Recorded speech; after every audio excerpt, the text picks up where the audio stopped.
Hi everybody, I'm Catherine. I'm unit leader for Unit 45, the Manchester Hatters, and we're heading off to America this year for the World Scout Jamboree. But I'm here today to show you how to make jam as part of the Scoutadelic's how-to series.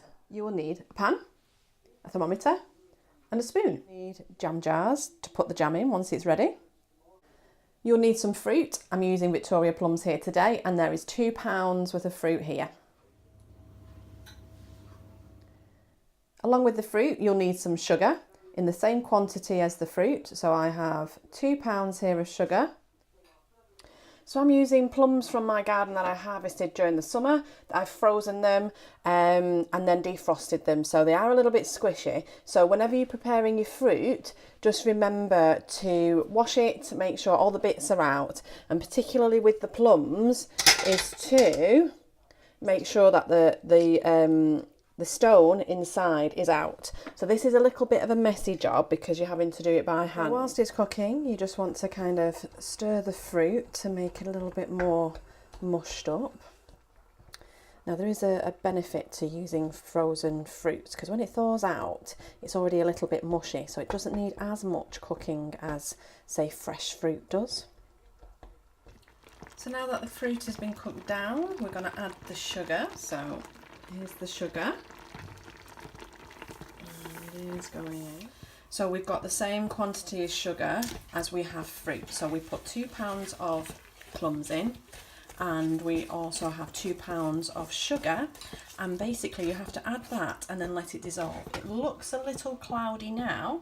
We'll come back in a few more minutes and you'll see that it actually kind of goes quite see-through because of the sugar. The easiest way of sterilising jam jars is to use boiling water in a sink and get those jam jars submerged. So here are the jam jars. I've put them in a sink of boiling water. It depends on how hot your water out the tap comes, but mine's pretty hot. You can also top it up with water from the kettle. Give this a stir whilst we're chit-chatting away, just to keep an eye on it. So at this point, you can see it's bubbling away nicely. Also, let's look at that temperature.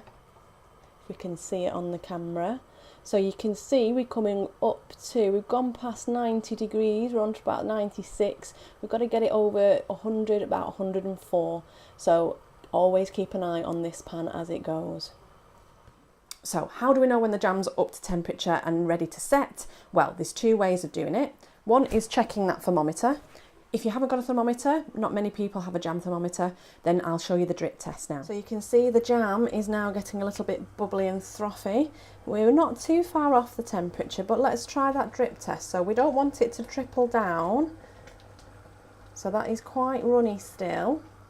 But the higher you hold it up, you can see the drips are slowing down because that sugar is congealing together.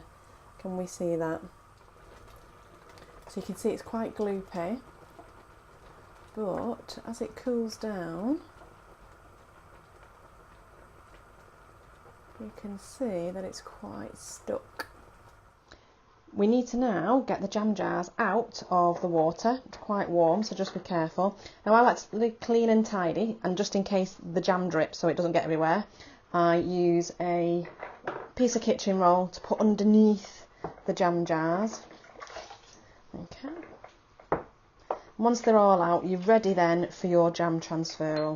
Scoop a little bit out.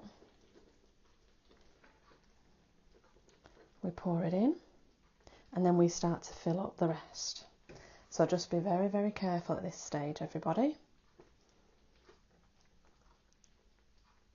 Once they're full, go on to your next one, and so on. So whilst the jam is still hot, we're going to get the lids, wipe the excess liquid off, and make sure that each one is sealed.